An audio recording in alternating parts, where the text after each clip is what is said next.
Welcome to the Psychology World podcast with me, Connor Whiteley, psychology student and international best-selling psychology author of over 30 psychology books, bringing you the latest psychology news, fascinating psychology topics and more each week. If you want to learn more, then please check out connorwhiteley.net/books. And don't forget to like and subscribe to the YouTube video or follow on your favourite podcast app. And here's the show. Hi everyone, and welcome to episode 356 of the Psychology World podcast with me, Con Wiley. And today's episode is on how do different coaches perceive learning disabilities. And it is Sunday the 30th of November 2025 as I record this. So today's podcast episode is brilliant. It's a lot of fun. It was a lot of really interesting research to be able to put this together, because it was a lot about exploring other coaches, reading some research, and seeing how different cultural beliefs, how history, how social norms, and lots of other social processes impact perceptions on learning disabilities. And something that I really enjoyed about this podcast episode is that I apply this. So not only are you going to get the facts about how learning disabilities are perceived by different coaches, but you're also going to be able to understand how does this apply to assistant, aspiring and qualified psychologists, but also teaching assistants. This is why I actually researched it. So I really wanted to understand some of the other students that I work with, and this was really insightful, engaging, and eye-opening. So I know you're going to love this episode too. Also, I do highlight the pros and cons of each perception of learning disabilities, and please understand that this is not going to be cultural imperialism, but there are faults of the Western do, and some other do's from different coaches on learning disabilities can actually help make the Western do better. So it's very interesting, insightful, and I flat out love today's episode. So you got that to look forward to in the content part of today's episode. So moving on to the psychology news section, we're reading from the British Psychological Society Research Digest. And the first one is brain cleaning flushes break focus. Lapses in concentration caused by a bad night's sleep can make many tasks a struggle, but whilst the effects of a lack of sleep are well documented, their causes are not. Open quote. Why sleep deprivation has such a profound effect on cognition is not well understood, close quote. Know the authors of a recent paper in Natural Neuroscience. The new work, published by a team at MIT, though, suggests that it could be down to the brain's attempts to flush away the toxic waste created by cellular metabolism, a process that is thought to mostly happen whilst we're asleep. According to the popular, although not entirely uncontroversial, glutamate system hypothesis, the flushing of cerebral spinal fluid carrying toxic waste that has accumulated during the day out of the brain is one of the key functions of sleep. This new work suggests that if we are sleep deprived, this process happens at least to some extent whilst we are awake, but there is a cost, a temporary lapse in attention. Okay, so this is definitely an interesting psychology news article, because I've covered this particular hypothesis before on the podcast. For example, how carrying toxic waste that accumulates during the day is one of the key functions of sleep. That is something that we covered before on the podcast, and that there is research support saying that that actually doesn't happen. So, I think it's an interesting idea, and this is definitely one of those times where we need to weigh up the evidence on both sides, because there is clearly some research evidence saying that one of the key functions of sleep is to flush away this toxic waste, and if it doesn't happen, then it does lead to a temporary lapse in judgment and attention, as this flushing happens during the day. But equally, there's a lot of evidence that says that this doesn't happen. So this is why we need to carry on researching it and try and find the scientific truth and try and find what is there more evidence for and against. So just some interesting food for thought. But as an aspiring clinical psychologist, I've got to note, now please look after your sleep. If you want to understand why sleep is so important for your mental health, then please listen to a backlist podcast episode, which was something like, why is consistent sleep important for mental health? It's such a critical podcast episode, and please, having a consistent sleep schedule is one of the best things that you can actually do for your mental health. So the second one is, humans can catch fears from robots too. Seeking physical comfort in others is something both humans and other animals do. In times of stress or fear, a reassuring presence can help us unwind, lowering heart rate and getting us out of fight or flight mode. As Zachary Whittaker and their colleagues put in their new paper, we settle by catching the emotional self of someone else through emotional contagion. In their latest study, however, they demonstrate that the opposite is also possible. If the entity we cling to for comfort is also distressed, then the stress rubs off on us too. Not only does this finding have several various implications for maintaining mental well-being, but it may also help open the door to exciting new technologies, both in therapeutic and entertainment settings. So, wow, this is something I find really quite fascinating because I always like applied stuff. I always like to apply psychological research to real world problems and real world solutions.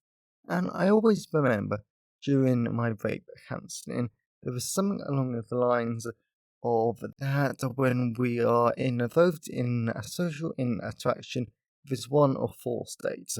Either both of you are okay, both of you are distressed, I'm okay and they're distressed, or I'm distressed and they're okay. And if you understand that, then it helps you to understand how to interact and how to navigate that social situation. Most importantly, if you're both not okay, it's probably a good idea for you just to go away from each other because you are only going to maintain your negative mental health and your distress. So that's something to think about. But I definitely understand that when you're de-stressed, having a reassuring presence to hug, to hold, to talk to is flat out critical. I did that so much in 2024, and it really did improve my mental health. But I possibly took it to unhealthy degrees because of my disorganized attachment.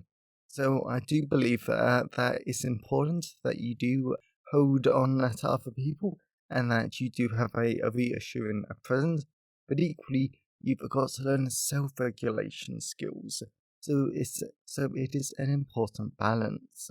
Otherwise, you would turn up into quite toxic relationships.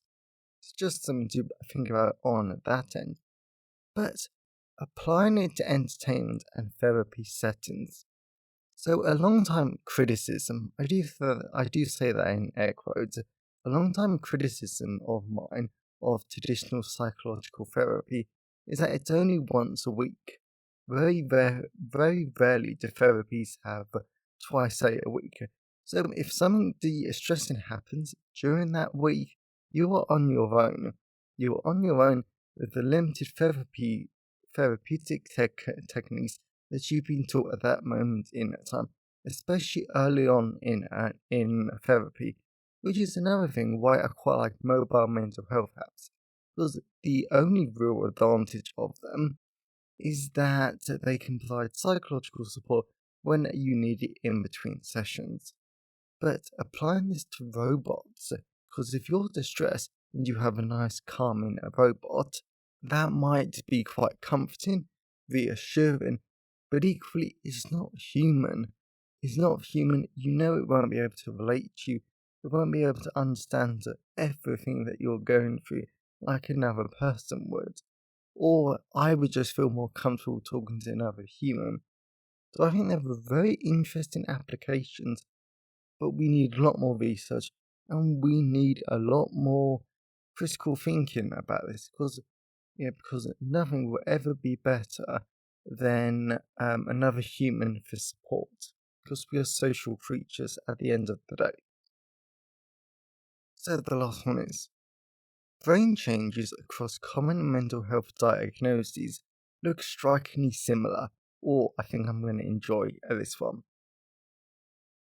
There's increasing evidence that many mental health conditions share some things in common, be it that genetic underpinnings, environmental risk factors, or comorbidity patterns. New work in biological psychiatry by the University of Bath and a host of international colleagues sought to find out if similarities in brain structure can be added to the list. Instead of focusing on single diagnoses as studies tend to, the massive team undertook an investigation that spanned diagnostic barriers. They looked at the brain structure in children and young people with the age groups most common internalizing anxiety and depression and externalizing ADHD and conduct disorder conditions all at once. Through this AA approach, the team were able to observe that these separate diagnoses actually share more commonalities in brain structure than we might initially assume. So I'm going to get on my little soapbox first of all, because as you all know, myself and lots of other clinical psychologists, to be honest, we flat out hate the diagnostic manual with an utter passion. It is good in the sense that it gives you, no, to be honest, like, I'm going to have to word this carefully. It is good that it gives you a label in the sense that it means that we can signpost you to another service if our mental health service is not appropriate to you. And it means that you can get access to funding. For example, the children I work with every single day, they have autism, cerebral palsy, Down syndrome, ADHD, etc., and lots of other learning disabilities and physical health conditions too. So if they did not have these diagnoses, they would not be able to come to a special needs school, which allows them to thrive, learn social skills, and do so much better than if they were in a mainstream school. So that's one aspect. But for everyone else, it gives them a label which can lead to a stigma. It can lead to them becoming a massive part of their identity. They can feel shame, guilt, and lots of other negatives of being labelled, which I've mainly spoken about in my clinical psychology reflective books. So I really do recommend that you check them out. And if the diagnostic criteria were real, to be honest, then they would be very concrete, very discrete categories which would not overlap much. But so much of these mental health conditions overlap, not only in terms of like symptoms, but also in terms of their biological underpinnings, which is why the biomedical model is something that I hate that. That's more to do with the treatment side. And I've missed talking about clinical psychology after this week.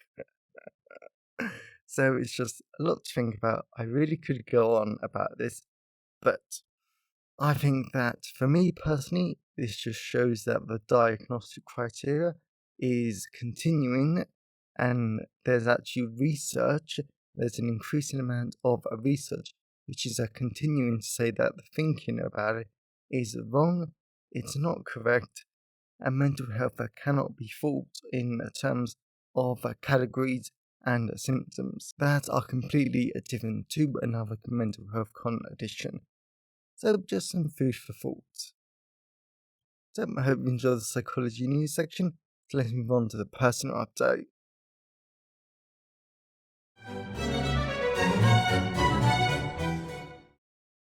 So we're moving on to the personal update. This week has been very chaotic.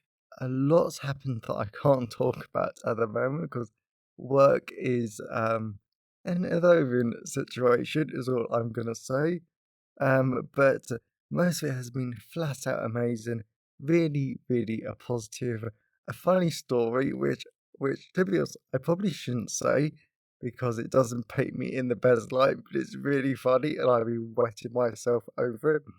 So basically, on a Friday, we came back from lunch, we brought the kids in from the playground, and I was doing some marking, and then I looked to my right and I was thinking, the kid I normally one there normally sits her next to me. Right, okay then. He might have gone off to the toilet by himself when he's not supposed to, because we need to escort him because he tends to like run off and cause a bit of like chaos.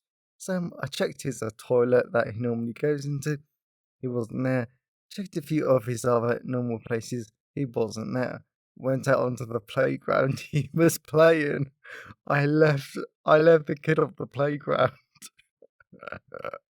And me and the teacher were wetting ourselves when I told her what had happened. So I'm just like, it's education, it's teaching. A lot was happening. I was carrying a lot of meds, and it was just funny. I forgot a kid on the playground. Thankfully, he was fine, and he was having the time of his life. Oh, bless him.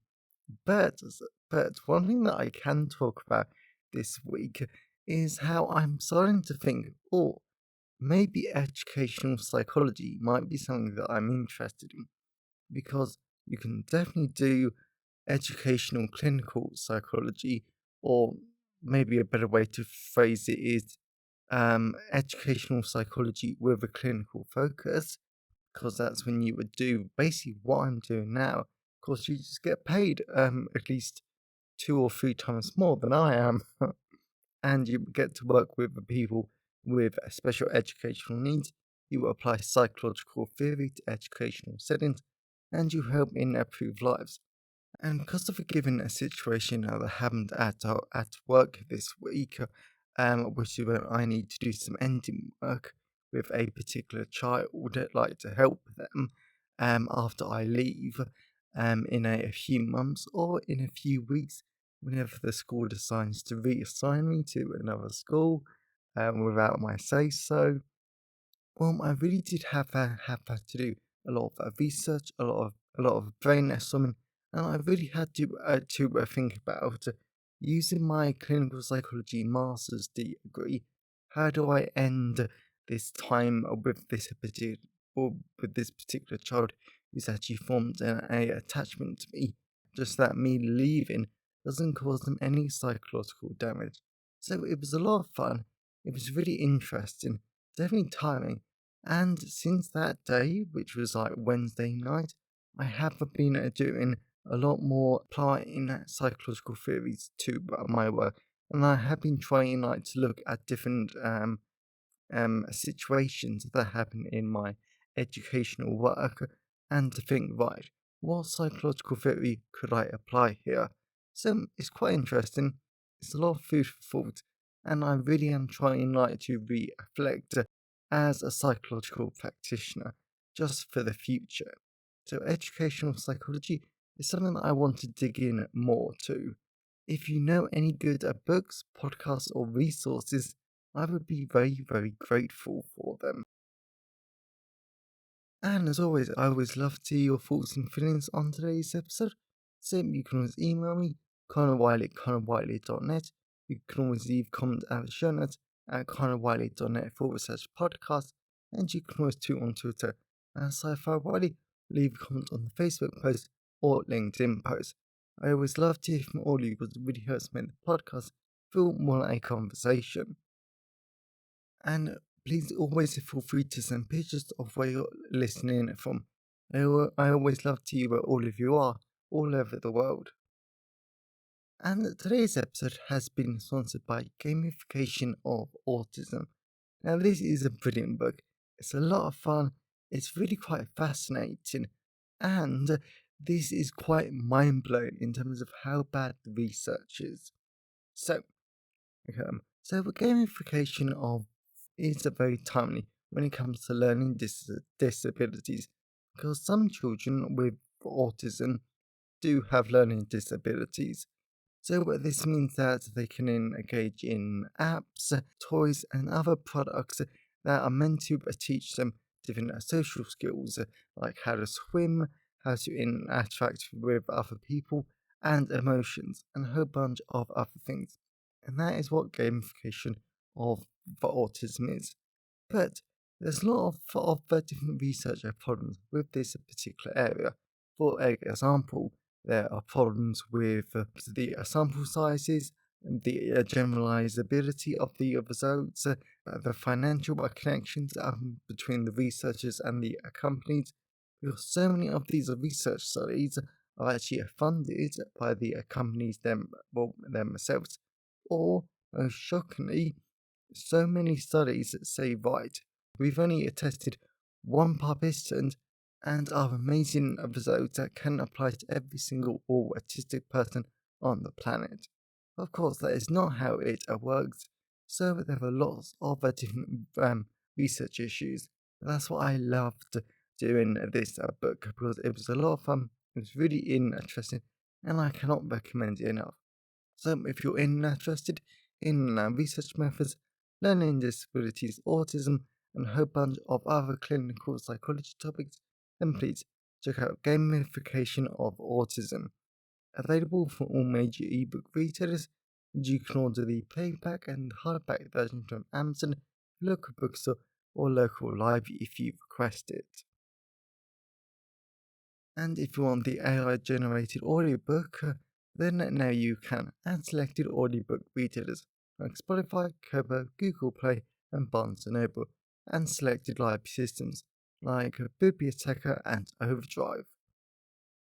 So, whilst buying books helps to support the creation and the editing of the podcast, my time is sponsored by my wonderful patrons. And as always, a massive thank you to my patrons. Your support shows that you like the show and you are wanting to continue. So, if you want to become a patron of the show and get access to tons of great rewards, including over 80 exclusive blog posts, which will be made into podcast episodes for weeks, months, or even years, then now you can. At patreon.com/the Psychology World podcast.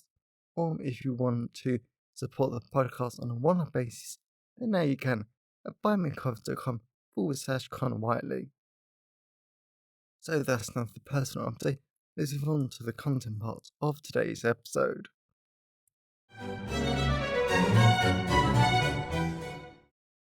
So moving on to the content part of today's episode. So we're going to be talking about how does culture impact perceptions of learning disabilities. It's a lot of fun. It's really engaging. You'll definitely go in to learn a lot, because I know that I did, from the impact of different cultures, history, and social norms, and the impacts on learning disabilities. But also, how can we use this as a teaching assistants, people who work in education, or aspiring or qualified psychologists, in addition to the pros and cons of these different perspectives on learning disabilities? They're a brilliant podcast episode, and I know that you're going to enjoy. So let's dive into it. And as I mentioned in last week's podcast episode, from now on, or at least for the foreseeable future, all the content parts of today's episode is going to be narrated using my AI voice clone. So enjoy. What are learning disabilities? To ensure that we're all on the same page about learning disabilities, we need to define the range of conditions. Therefore, learning disabilities can be neurological, neurodevelopmental, or mental health conditions that negatively impact a person's ability to pay attention, coordinate their movement, perform maths calculations, or it can impact their spoken or written language abilities. As well as whilst we mainly talk about children and learning disabilities, because they typically aren't recognised until the child reaches school age. They can impact a person at any age of their life, and learning disabilities can be lifelong. Why is learning about how culture impacts attitudes towards learning disabilities important? Even if you never ever intend to work outside your country of origin, like the United Kingdom for me, it is still flat out critical that you learn how different cultures see the mental health condition that you support in your clinical setting, since we never know who is going to come through our therapy doors and into our service. They might be white, black, be a second or third generation immigrant, or they might have another ethnic or cultural background that is different from our own. And when this happens, because it probably will during our psychology career, and that flat out isn't a bad thing, we must never assume that their experience and social network will be the same as our other clients. The cultural beliefs, attitudes, and opinions of their culture of origin will impact how they see their own mental health experiences. As a result, we will need to bear this in mind when it comes to our psychological interventions. In addition, I wanted to research this podcast episode because in episode 353 of the podcast, I discussed in the psychology news section that different cultural beliefs about thinness and body image impact eating disorders in ethnic minorities. As well as in the special educational needs school I am currently working in, there are a handful of children from other cultures.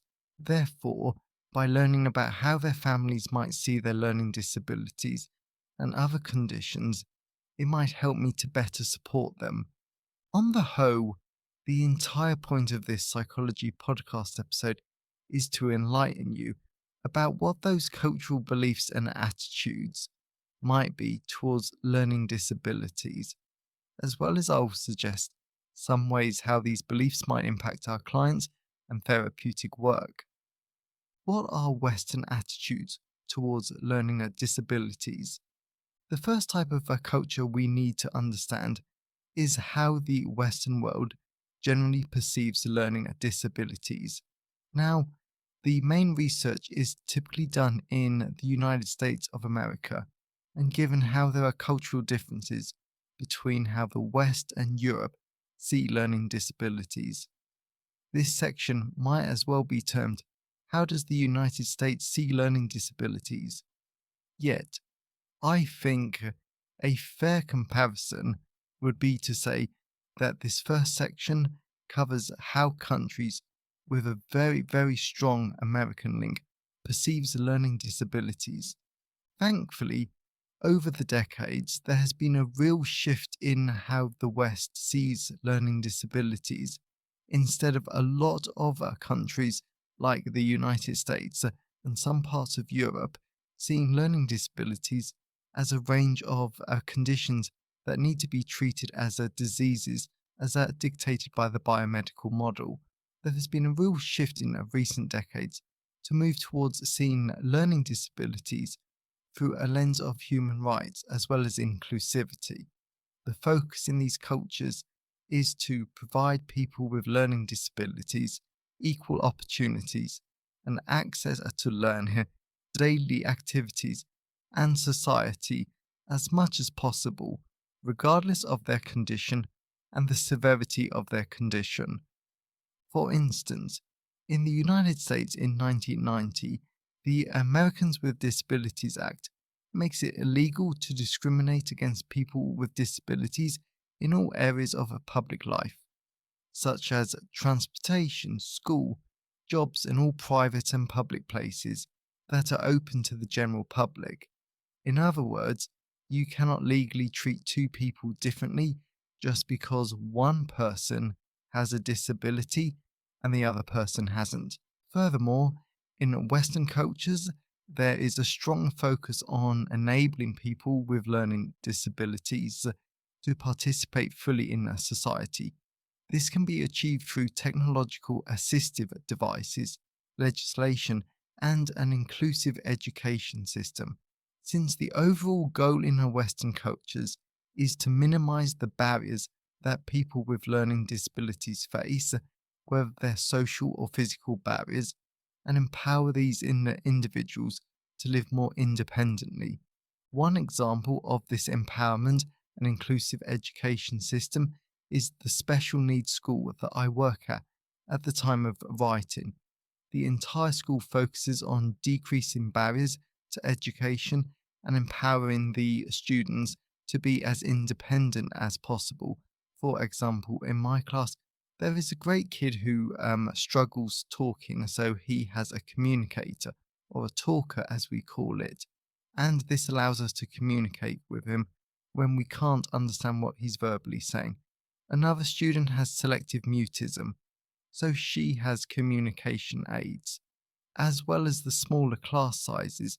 An increased number of teaching assistants means that children with learning disabilities are able to receive better scaffolded support than they would if they were in a mainstream school. As a result, whether you're a mental health professional, a teaching assistant, or anyone who works with people with learning disabilities, it can be very useful to think about the benefits of the Western view of learning disabilities. And please rest assured, this isn't intentionally going to be cultural imperialism.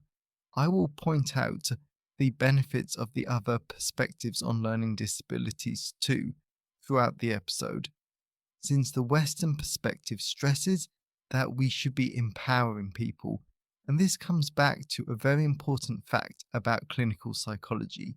We should never ever believe someone cannot do something just because of their mental health condition until proven otherwise. For example, the brilliant kid in my class who uses a talker, whilst I'm not going to write about his medical and mental health conditions. Just because he has a condition that makes it very difficult to walk and speak clearly, flat out doesn't mean he is bad at communication. He actually is amazing at communication, typing stories on his talker, and he is great at maths.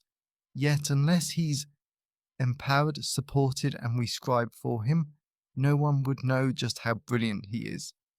In addition, there's another kid in my class who I essentially work one-on-one with, and at first glance, a lot of people would say is a massive pain in the backside. Yet because I've empowered him, I give him decisions, and I want him to work independently, there has been a massive behavioural improvement. He is actually in class. He is actually doing work, and he is a joy to be around. As well as because I was covering another class today at the time of writing, this particular kid was a little more troublesome today because I wasn't in there. All of us have the potential to have a much greater impact on children with learning disabilities. Then we realise, ultimately, the Western view of learning disabilities can be boiled down to having a strong focus on equal access as well as non-discrimination, and this can be achieved through legislation, like the Americans with Disabilities Act 1990. These cultures make use of technology to support independent living and inclusive education models. How does the Middle East perceive learning disabilities? Given how much the Middle East is on the news, I'm surprised that I very, very rarely cover it on the podcast, because the Middle East does have some fascinating cultures, history, and opinions. Therefore, the Middle East has a relatively different view of learning disabilities compared to the West, because their perspectives on disability are complex, as well as they are typically influenced by traditional values and religious beliefs. Traditionally, learning disabilities would have been viewed through a charity model where the person with the learning disability would have often relied on family support. That was it. Yet, there have been modern shifts in recent years in this geographical region because there are countries like the United Arab Emirates, where governments and social groups are seeing learning disabilities as a social issue that needs government support and systemic intervention.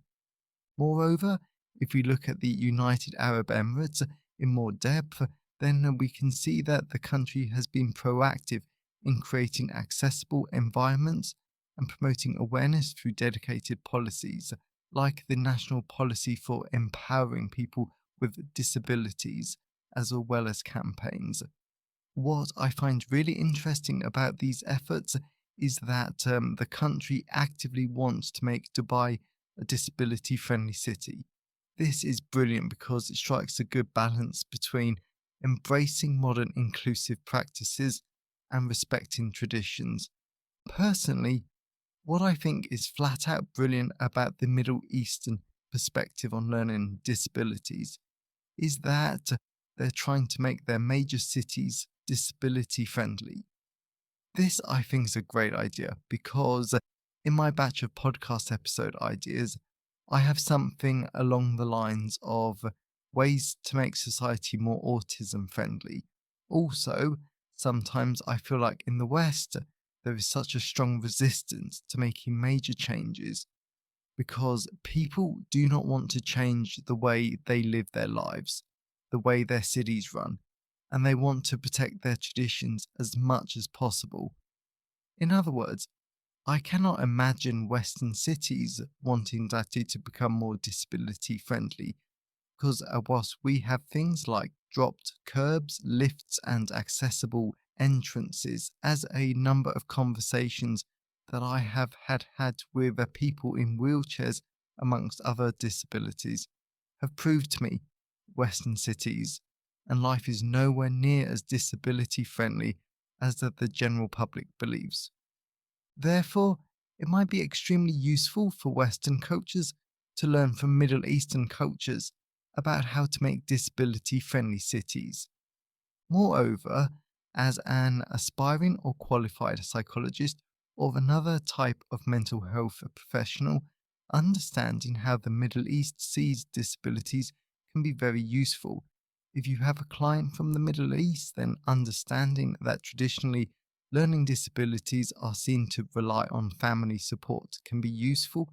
It might explain why the parents or social support network of a child or even an adult with learning disabilities are resistant to the idea of getting governmental support.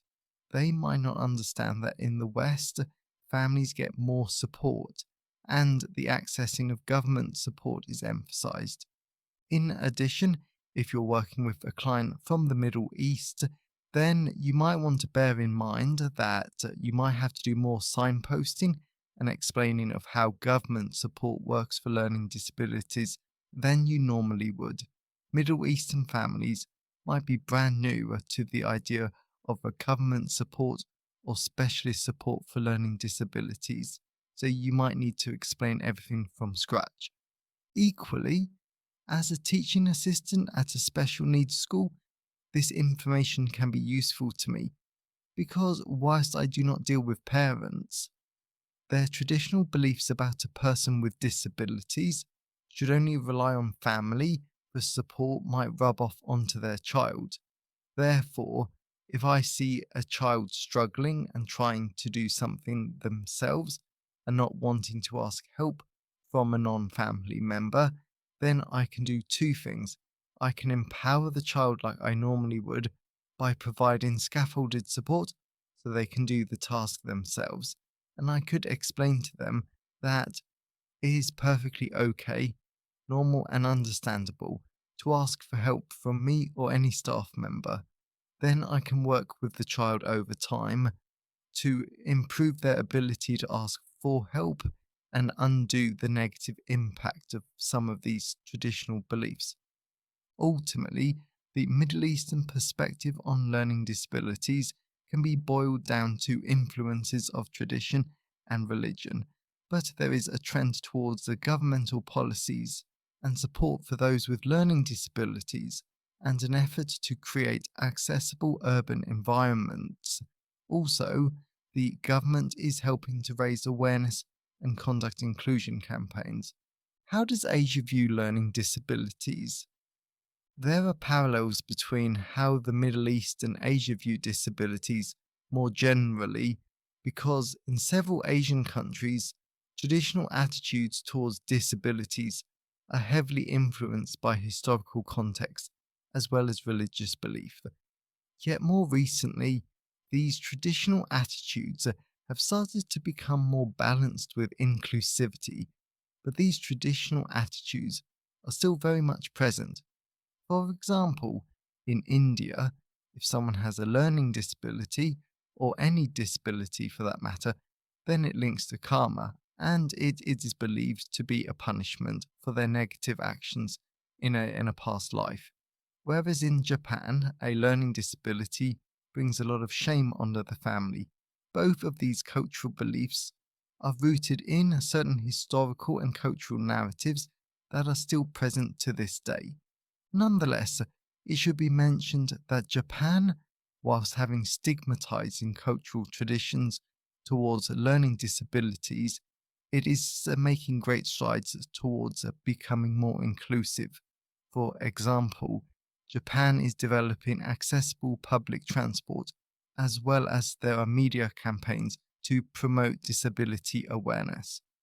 Furthermore, even in India, where their traditional views stigmatize disabilities, there's a growing movement in the country to empower and legally protect people with learning disabilities.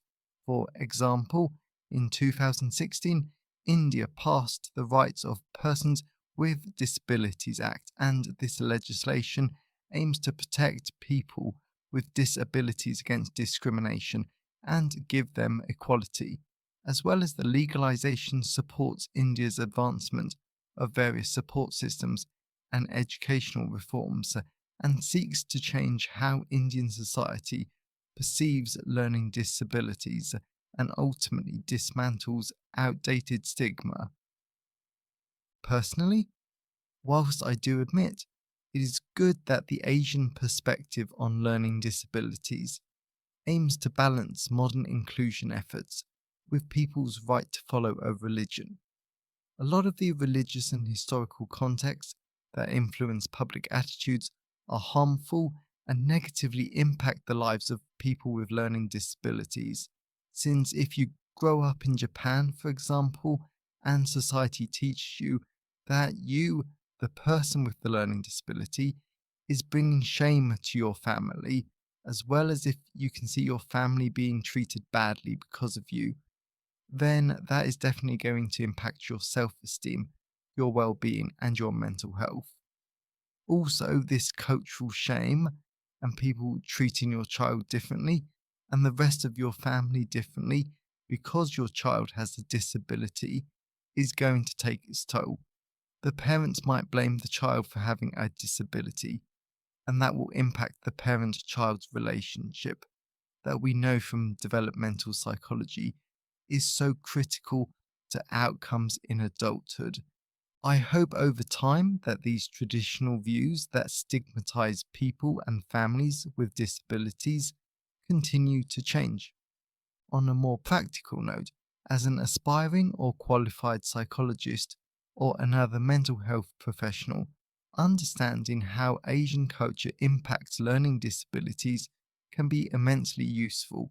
If you're supporting a client from an Asian country with a learning disability and they're experiencing a lot of shame, then this might be an explanation. Then, in your therapeutic work, you can explore, rewrite, and challenge these cultural beliefs, as well as if you're supporting a child with a learning disability and the parents from an Asian background are blaming the child, wanting to keep the therapy a secret or their engagement isn't what you would expect. Maybe these traditional attitudes, rooted in cultural and historical narratives, might provide an explanation for you. Just some thoughts. As a teaching assistant, if I'm ever working with an Asian child who struggles with their self esteem, feelings of shame, and if they apologize a lot when they struggle with something that they perceive is easy for other people, it might be useful for me to acknowledge that cultural and historical narratives might be at play here, and then I can think about how to better support, empower, and encourage independence in this child. Therefore, this would hopefully over time show the child that they don't need to be ashamed of themselves. Their learning disability isn't something to be ashamed of, and they are a brilliant person in their own right. On the whole, when it comes to how learning disabilities are perceived in Asia, attitudes coexist between inclusion and traditional beliefs. There are efforts to increase accessibility in urban planning, and there is a growing legislative framework to support equality. Also, the media has a big role to play in changing the public's perceptions of learning disabilities. What are African perspectives on learning disabilities? African perspectives on learning disabilities and disabilities are generally some of the most varied and diverse in the world. Sometimes this is a good thing because some countries and regions focus on the empowerment and supporting people with learning disabilities to become more independent, whereas other regions do not work towards inclusivity in the slightest. As a result, in many African countries, how cultures perceive disabilities can vary wildly from one region to the other. Yet, generally speaking, the community plays the most important supporting role because the majority of African countries lack formal infrastructure for people with learning disabilities, even though this is thankfully starting to change. For instance, there are several grassroots organisations throughout Africa. Like in Uganda, there is the National Union of Women with Disabilities of Uganda, NUWADU, and this organisation works towards empowering women with disabilities as well as advocating for their rights and fostering community support. Nonetheless, even though these countries are starting to develop more support, these African communities still face immense barriers on several fronts. For instance, these communities lack good quality healthcare, have limited access to education, and there are low economic opportunities for people with disabilities. These are major problems because you need good healthcare in place to give people with learning disabilities the support they need. Learning disabilities don't only impact a person's speech, reading, and mental abilities, they also negatively impact their ability to walk, communicate, and swallow. You need the expertise of healthcare professionals to recommend treatments, ideas on how to overcome the language and swallowing difficulties, and more. Also, my special needs school is a brilliant example of how a child with a learning disability never ever only has one condition. I think the fewest number of mental health and physical conditions for a single child in my class is 3 or 4. Each of these conditions require a unique treatment. Therefore, if you lack healthcare services, then your ability to care and support the person with learning disabilities is greatly reduced. Similar to limited access to education, if you're a parent or supporter of someone with a given condition, you need to be able to learn how best to support them. You need to learn a lot yourself about the condition, how it impacts a child, and how best to support them at different stages of their life. If you don't have the local resources or ability to educate yourself, then you will struggle to support a person with learning disabilities. Whenever I want to learn something for my teaching assistant job or as an aspiring psychologist, I go online, look at websites, and watch videos.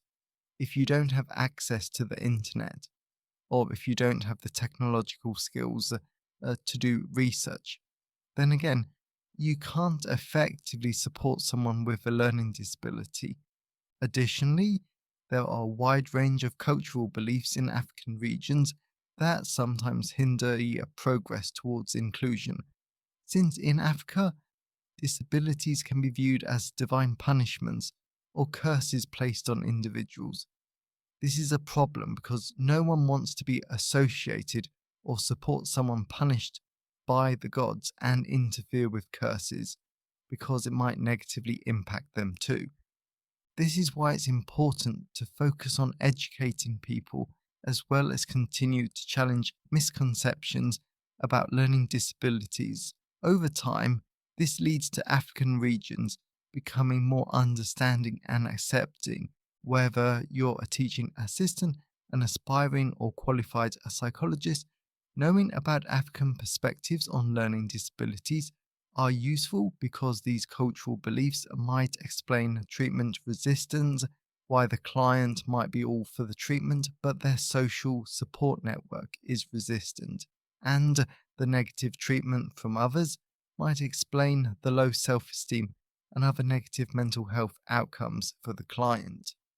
On the whole, African perspectives to learning disabilities can be boiled down to: there are strong community networks that support people with disabilities, and even though there are brilliant grassroots organisations that advocate for change, there are challenges and cultural beliefs that negatively impact perceptions.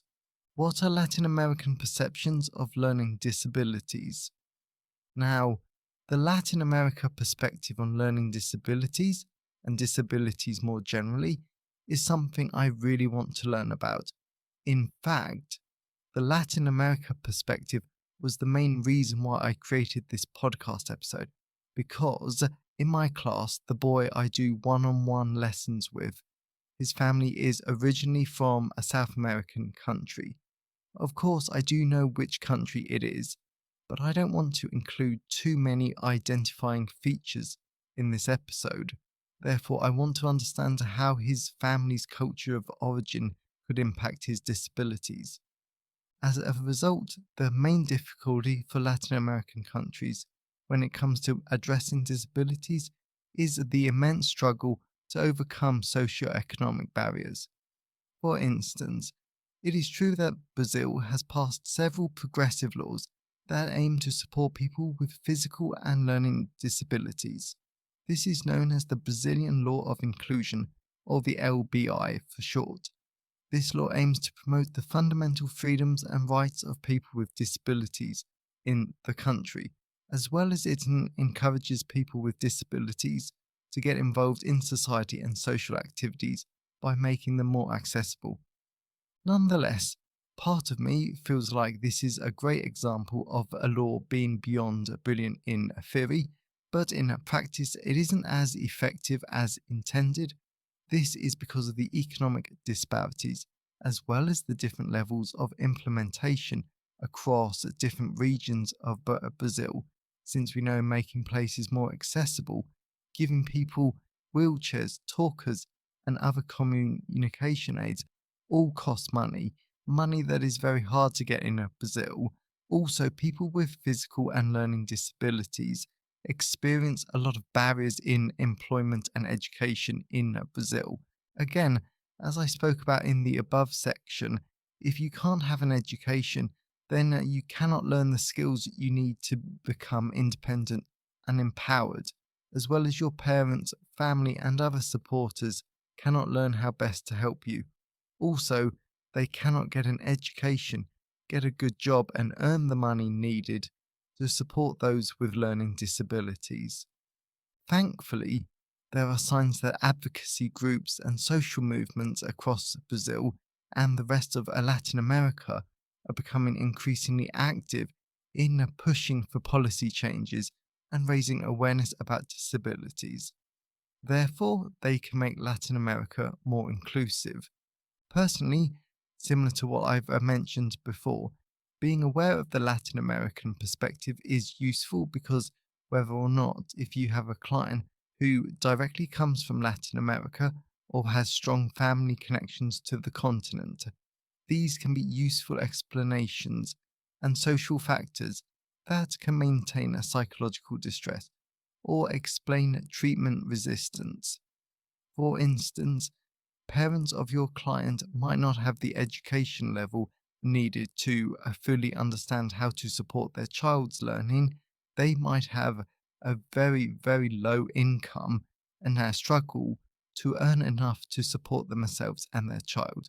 As someone living in the United Kingdom, we have a good welfare system, so support is available. Not all countries have this level of support. Additionally, another reason why learning the Latin American perspective is useful is because your client might not be from Latin America, yet they could live in an area with a high Latin American population, and the comments, discrimination, and negative attitudes from other people might decrease the mental health of your client. For example, other people in the community might be bullying your client with a learning disability because they lack the education, and therefore understanding that they have a learning disability, it isn't their fault and they need support. Just a thought. The final fact for this section is that the Latin American perspective is a healthy reminder for all of us that all physical health and mental health conditions are holistic in nature. You can try to support people with learning disabilities legally, but your support means little if you don't have the education, healthcare, and accessibility plans in place to support them. This is why it's flat out critical that we always remember to work with other disciplines, other professionals, and with the community and social support networks. We'll only be able to support a client with the best support if we work together. Ultimately, the Latin America perspective on learning disabilities can be summarized as varied with different levels of success. There are countries like Brazil that have the legal framework to protect people with disabilities from discrimination and empower them, yet economic disparities impact their implementation. Then there are challenges for people in Latin America to have access to an education and employment, yet there are increasing advocacy groups and social movements fighting for positive change. What are the Scandinavian perceptions of learning disabilities? I have saved my favourite perspective until last because I am so excited to share the Scandinavian perceptions on learning disabilities and disabilities more generally. I enjoy a lot of Scandinavian ideas on topics ranging from mental health to offender rehabilitation and a whole host of other brilliant topics. Now, I get to learn even more about their perceptions about disabilities, and I get to share it with all of you. This is going to be a lot of fun. As a result, Sweden, Norway, Denmark, amongst other Scandinavian countries, are often seen as the best in the world when it comes to their approach to disability, since Scandinavian countries have robust welfare systems as well as inclusive policies in place. Because for Scandinavian countries, it isn't about just empowerment or giving disabled people equal rights. To able people in Scandinavia, people with disabilities, whether they're physical or learning disabilities, are integrated into all facets of public life. I just want to stop there for a moment because that very basic idea is fascinating to me, and it shows a massive difference between the Scandinavian and the Western view on disabilities. The West might focus on inclusion and empowerment, but this is always thought about after the fact. For example, after a building was built and designed, after a school was created, and after a housing project was designed. In the Western world, it is always able people first, and disabled people are always an afterthought. Therefore, the very idea that disabled people are thought about in the first place, I think it is amazing, positive, and it's actually heartwarming. So many of the children in my special needs school do not only have mental health conditions, but they have physical disabilities too. Many of them live in situations, houses, and more that are not made for people with disabilities, and it is a nightmare for them. Yet, if a housing project or another aspect of their public life focused on people with disabilities first and foremost, then I know so many of the children I see every day would have a much easier home life. In addition, Scandinavian countries focus on universal design principles, so with these environments as well as products are accessible to everyone, regardless of whether they have a disability or not, to the greatest possible extent. And this is what I want to focus on for a moment. Some critics would argue that there is no point thinking about disabled people from the start of a project because it is impossible to make it completely equal for them. Perhaps that is true, perhaps that is false. Yet, the entire point of becoming more inclusive and supporting people with disabilities is that we are trying. We are trying to make their lives better, empower them, and we are trying to make them capable of participating and contributing to a society as much as possible. If we can only get a little closer towards equality in a given project, then that is still fantastic. As long as we try to give people with disabilities the same opportunities as people without disabilities, then that is okay. We have to try, and Scandinavian people understand this idea. And this is something we should all be trying to understand better. Furthermore, in Sweden, there is the Swedish Discrimination Act, and this includes direct support measures for people with disabilities, and this ensures they have equal opportunities. Also, Sweden has a massive emphasis on educational inclusion, so students with disabilities are integrated into regular classrooms and they're supported by specialised staff as needed. That is mind-blowing to me as someone in the United Kingdom. I am speaking very generally here, but generally speaking in the United Kingdom, when we have someone with a learning disability, we rarely admit them to a mainstream school or a regular classroom. They are sent to special needs schools where there are staff. Please note, I did not say that there are trained staff or specialised staff that are trained in how to support those with special educational needs. As I am still employed by a special needs school, I cannot say too much, but I am definitely not a learning disability specialist. I don't really know many in the entire school. That is all I will say, however, because I need money, I need the experience, and I would like to keep my job. Anyway, the very idea that we would keep students with learning disabilities in a regular classroom is rather insane or flat out weird in the United Kingdom. We just wouldn't do it.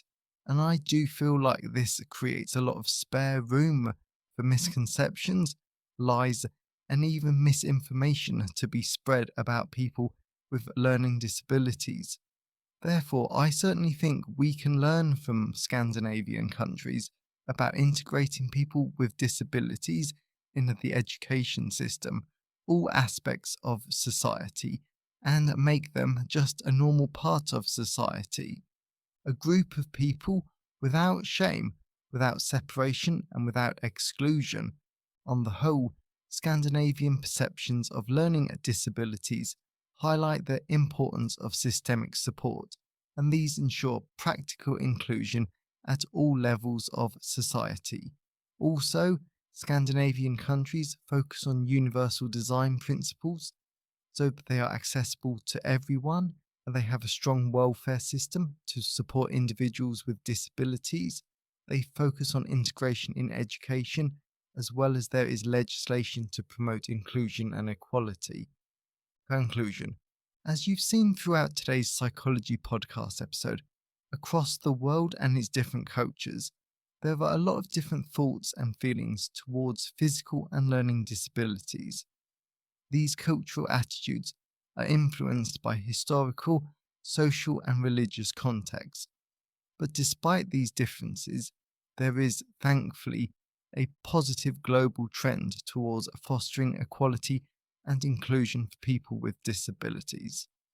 Largely, this is because there is greater awareness, and this increased awareness grows support for policies, wider social acceptance, as well as community-based programs. Personally, I really enjoyed learning about different cultures, their contexts, and how they perceive learning disabilities amongst disabilities more generally. Not only has it been important for my own awareness as an aspiring psychologist, but also as a teaching assistant at a special needs school.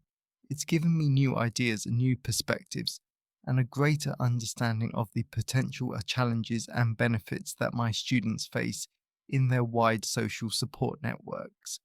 In addition, it is flat out critical that we learn about these global perspectives, because to be able to be global citizens, it is important that all of us, as aspiring or qualified psychologists or mental health professionals, are able to recognize and respect cultural differences when working with people with disabilities.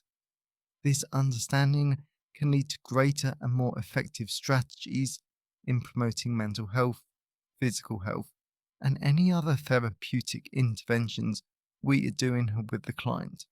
As a result, an additional takeaway that all listeners and readers of the podcast can do is to start or continue to advocate for inclusive policies, support your local grassroots organisations, and engage in cross-cultural dialogue and understanding so all of us can work towards improving the lives of the people with disabilities everywhere.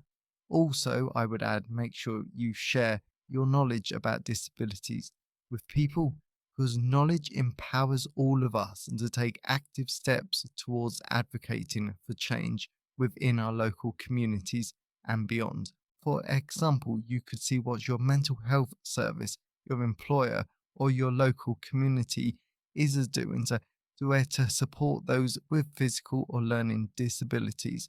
If you find something you like, then support it, get involved. And if there isn't anything locally, make something.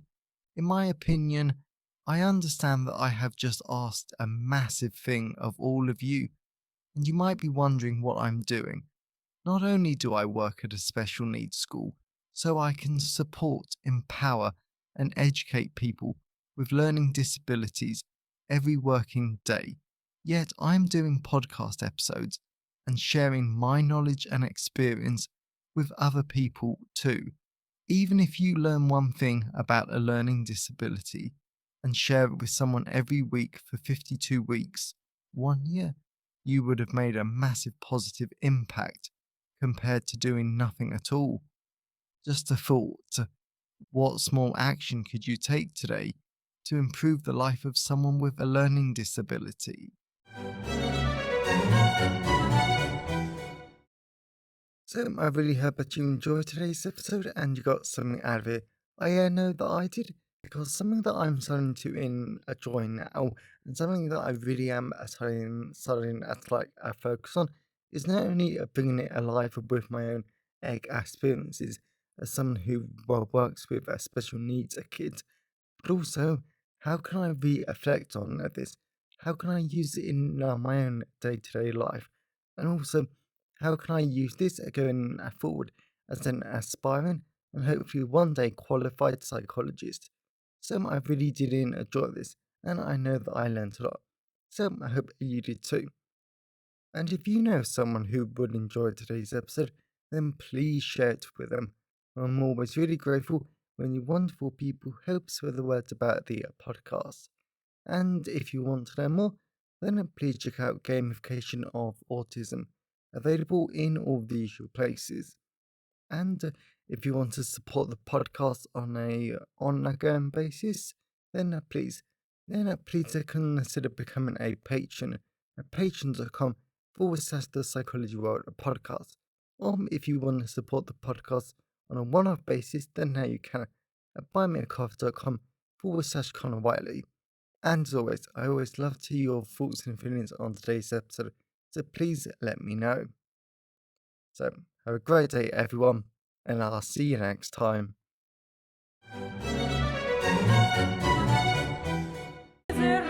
Found it helpful. Please remember to like the video and subscribe to the YouTube channel and follow the podcast on your favourite podcast app. And if you wanted to learn more, then please check out the backlist of the podcast episodes or my books at conwiley.net. So have a great day, and I'll see you next time.